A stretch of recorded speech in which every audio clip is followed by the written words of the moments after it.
Evening, folks. My first video on this channel, I had to decide, sort of what the topic I was going to attack first. And my intention is to really go after all of the topics, I think, and then I will morph that into content. But I really want to set the groundworks first. And so I thought, what teaches these IB skills best? Besides the everyday classroom experience, I think that's probably the internal assessment.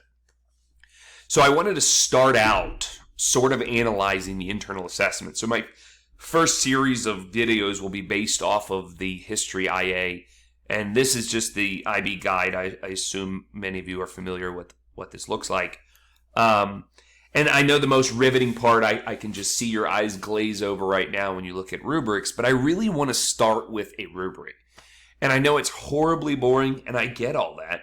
But it's really important because I think this is IB trying to explain to you, here's what we expect out of you. And if anything else, you should look at this rubric as a guide to write your own IA. One of the things we focus on is, you could be the greatest writer in your entire school. You could be the greatest writer in the world. But I would assume that a lot of you are not, and that's why you're coming here. You're probably sitting there stumped, trying to figure out what in the world am I supposed to do. Some of you may be last minute, it's due the tomorrow morning, and if that's you, you're like every kid that I've taught before. But I really want you to understand that we can manufacture scores, I think, in IB. At least I feel as if you follow a set of rules, you will inevitably do well. So I start with the rubric, and that's what you'll have the opportunity to look at for the remainder of this video. But we're going to start out with just section 1. My next video will be about section 2. I will probably break it down into planning your IA, but I want to go through the rubric first so that there's a clear understanding of what is expected of you.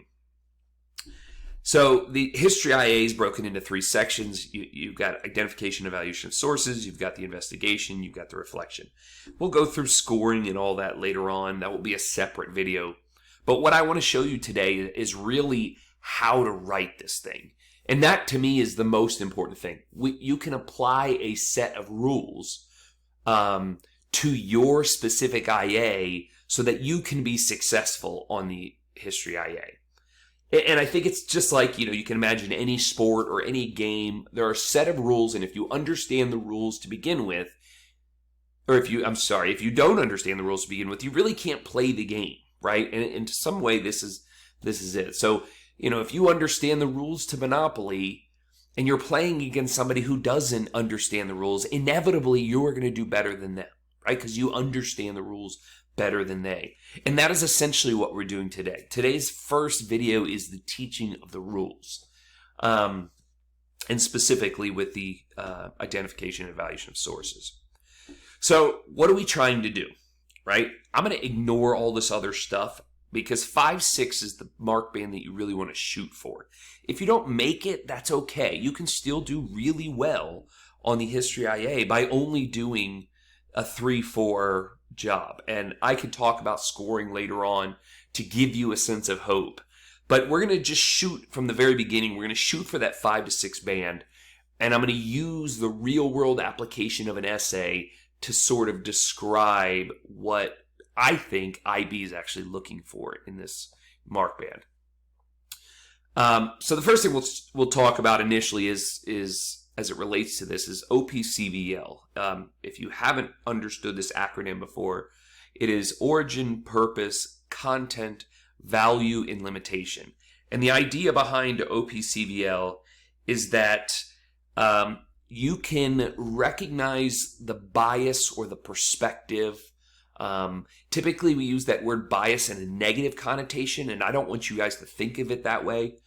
But really I like to use the word perspective because it seems to be a softer word than bias. But we're trying to recognize that perspective and understand the value it offers to us in our writing, but then the inherent limitations in that perspective, right? So I don't want you to think value is good and limitation is bad, right? It's really not that. Value is the part of the narrative that perspective offers. So if you take it like a fight breaks out, you interview all these different people, right? Some people inevitably will have seen something different than others. And does that mean their perspective is wrong? No.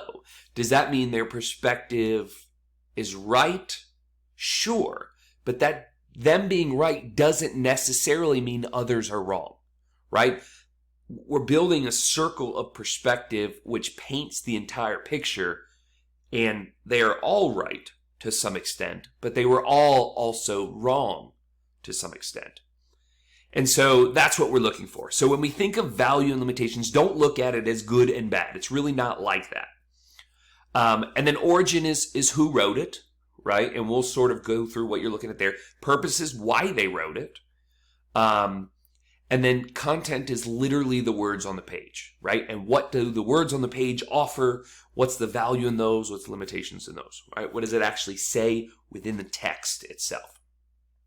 To some extent, I think origin and purpose tell you more than the actual content.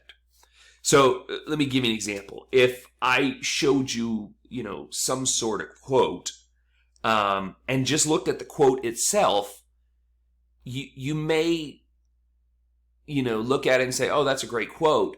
But if you understood who said it, and they brought that weight of, say, who said it behind them, that quote takes on a newer meaning, right? And that is origin, right? Who actually said this, when they wrote it, because when they wrote it offers context, right? Think about if you're talking about something on the eve of the election of Abraham Lincoln versus the day after the South seceded from the Union, right? Abraham Lincoln, it's Abraham Lincoln, but the perspective will probably be vastly different the day before his election versus the day after the South breaks away. And so when you're reading that text, you're reading it within that context. So that's origin. Purpose is why they wrote it. And the easiest thing to understand about that is you're willing to tell something to your best friend or your sister or brother or family member that you may not be willing to share, on social media or in the greater public, right? You tailor your words to your audience. And everyone does that. And so the reason that they wrote it will matter to try to understand what, the purpose of their writing. So I always use the example of a political opponent. If a political opponent is posting something in an ad, that's what their quote is, yes, it came from their mouth, but probably a truer quote from that political candidate would be something they said in a closed-door meeting that they didn't expect to get out. And then content, like I said, is written on the page. The easiest way to master this, and I want to go through this because I'm already at 8.5 minutes, but the easiest way to master this is the first thing you should say is an appropriate question has been stated. State your question, the question that you're looking for in your IA, that you are set out to prove. Select 2 sources. Explain the relevance of the source to your investigation, right? For each one. The first source I chose to evaluate was blank. It's relevant to my investigation because of blank, right? Or whatever, right? The way you write it. And then you're going to do the value and limitations of the origin, the value and limitations of the purpose, and the value and limitations of the content for each one of those sources. Now, keep in mind you have 2,200 words for your history IA. So this section, you're probably devoting something around 500 words to it. Maybe a little bit more, maybe a little bit less, but 500 is a sort of round, even number for that. Which means you have 250-ish words for source 1, and then you have like 250-ish words for source 2, but keep in mind you also have to state the question. I hope that helps. See you for part 2.